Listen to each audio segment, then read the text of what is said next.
Agak kaget sih gua sebagai fanboy Logitech ya. Tahu kan Logitech G304 mouse budget yang legend ya, yang dari dulu sampai sekarang masih banyak yang pakai, termasuk gua dulu ya. Dan bertahun-tahun Logitech kayak ngediemin gitu lineup mainstream mereka. Tiba-tiba mereka ngeluarin ini nih, G304X Superlight dan satu lagi G316X98. Mouse sama keyboardnya G3 series namanya. Dan ini bukan sekedar refresh aja nih. Pertama, mereka nempelin nama Superlight di mouse-nya sekarang di harga 1,4 juta.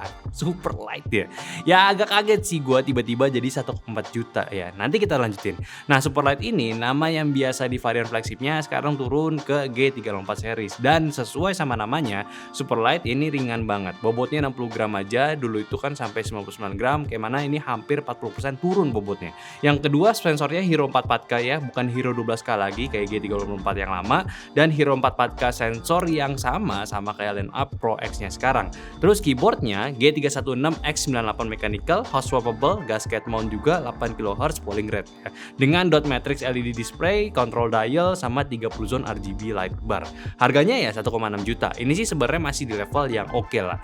Dan kayaknya Logitech ini akhirnya sadar dan paham ya, movementnya sekarang kalau main di ranah mainstream kayak udah terlalu keruh ya marketnya. Makanya kelihatan di level app-nya aja semua ya sekalian gitu.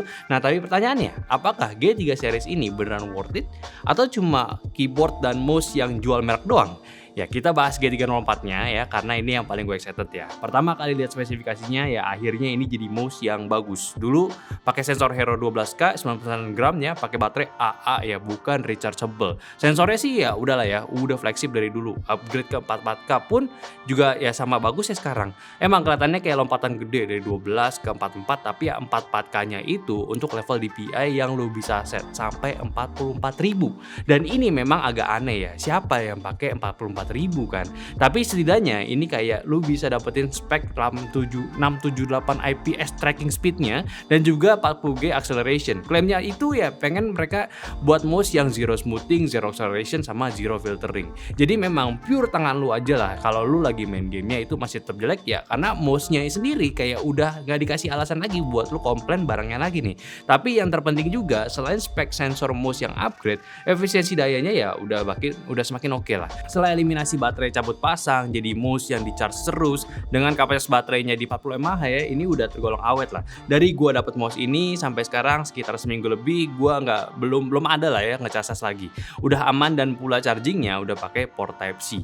Sama ketika udah nggak pakai baterai cabut lagi, otomatis jadi lebih ringan pula. Dan dalamnya pun dibuat biar sedemikian ringan juga mouse-nya, jadinya 60 gram itu udah jadi angka yang ringan lah. Ditambah dengan bentuk mouse kayak begini yang bener-bener bikin gua nostalgia sama mouse lama gua. Bentukan ambidextrous G304 udah jadi pakem bentuk yang nyaman dipegang. Grip stylenya masih sama, nggak beda. Udahlah, nggak perlu gue jelasin lagi bentuk mouse yang satu ini. Sama persis kayak yang dulu.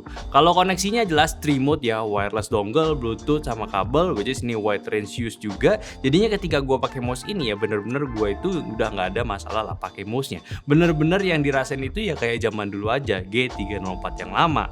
Paling yang barunya lagi sekarang itu ada satu titik LED RGB yang memang ini agak gimmick aja, kayak nice to have, dan lu bisa atur sama sinkron juga LED-nya sesuai sama setup yang lu mau. Tapi kalau lu mau irit baterainya ya lagi-lagi better matiin aja, pasti bisa lebih awet. Tapi yang uniknya di sini agak aneh sih ya, mouse G304X ini punya spek polling rate-nya up to 8000 Hz. Tapi dongle bawaannya itu ngelimit fungsinya, cuma mentok di 1000 Hz dan perlu pakai pro dongle biar bisa gunain 8000 Hz-nya.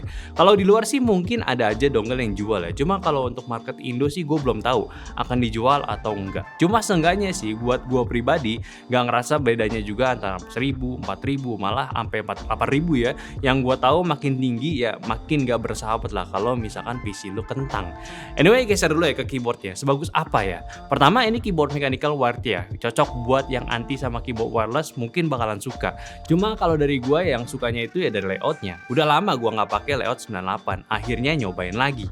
Ada dua pilihan switch, linear sama Tactile, yang gue pakai ini tuh Tactile punya. Secara experience sih ini bukan best switch yang pernah gue coba, dari suaranya pun cukup nyaring, nggak talky, feel Tactile itu basic juga, ya standar keyboard gaming lah, bukan level keyboard modifikasi. Tapi untungnya ini sudah removable, hot swap juga, lu bisa ganti ke switch mechanical apapun lah, aman. Untuk keycapsnya pun juga udah oke ya, PBT double shot, fontnya see-through, font see-through-nya tuh buat LED-nya dengan font ala-ala Logitech yang simple. Sama untuk keyboardnya sendiri, udah gunain model gasket mount dengan snap fit structure dan juga silicone cushion plus sound dampening foamnya juga, jadi isinya tuh ya nggak kerasa kopong. Speknya juga udah di-update ke polling rate-nya sampai 8000 Hz juga, jadinya response time-nya itu bisa dapat di 0,12 millisecond, jadi lebih cepat. Dan karena ini kabel, otomatis nggak perlu beli dongle kayak mouse-nya tadi. Untuk RGB jelas, ya ini super rame, lu bisa custom sendiri atau lu set warna putih pun juga bisa.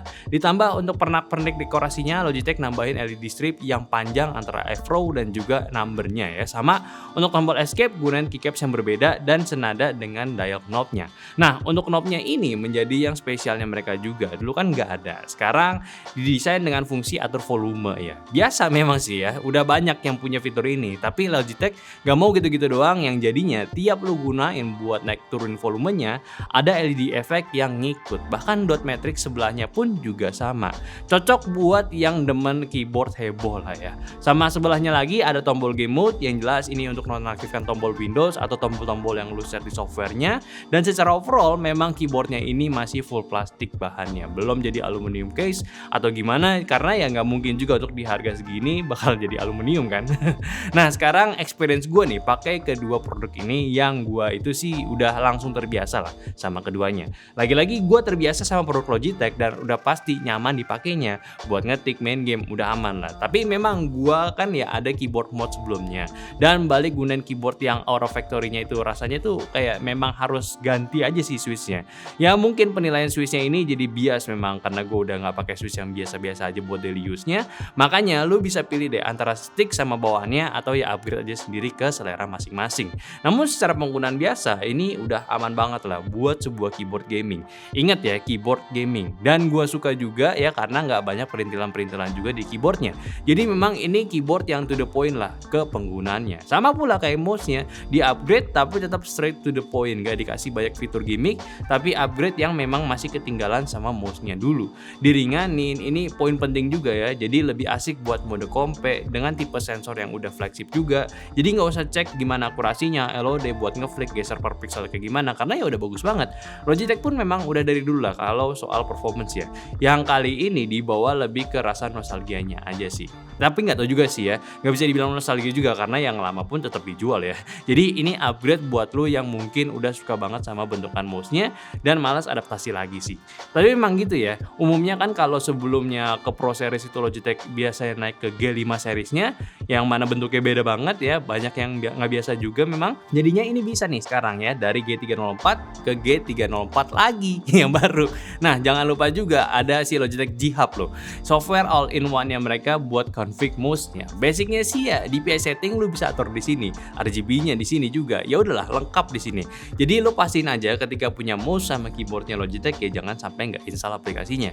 Nggak bikin berat juga kok, dan aplikasinya beres pula lagi. So sampai akhir apakah ini worth it buat dibeli? Menurut gue ya beli aja sih, apalagi buat yang pengen upgrade gear gaming PC, laptop lu ataupun komputer ya, biar nggak level murah terus aja gitu. Memang yang murah tuh banyak variannya, tapi lagi-lagi kalau lu bosen dan pengen cari yang berbeda dan tetap bagus, ya gua rasa pilih yang branded kayak Logitech sih udah dari dulu ya jadi pilihan yang bener ya. So menurut kalian gimana dari mouse yang satu ini ataupun keyboardnya? Kasih tau aja di kolom komentar, kita diskusin. Tapi kalau kalian mau beli langsung aja cek YouTube shopping kita ataupun deskripsi, udah kita pilih toko terbaik buat kalian. Oke, jangan lupa juga untuk follow semua sosial media kita yang ada di Instagram, TikTok, Facebook, Discord, dan semua yang deskripsi. Dan terakhir, sampai jumpa di video nyantai selanjutnya. Bye bye.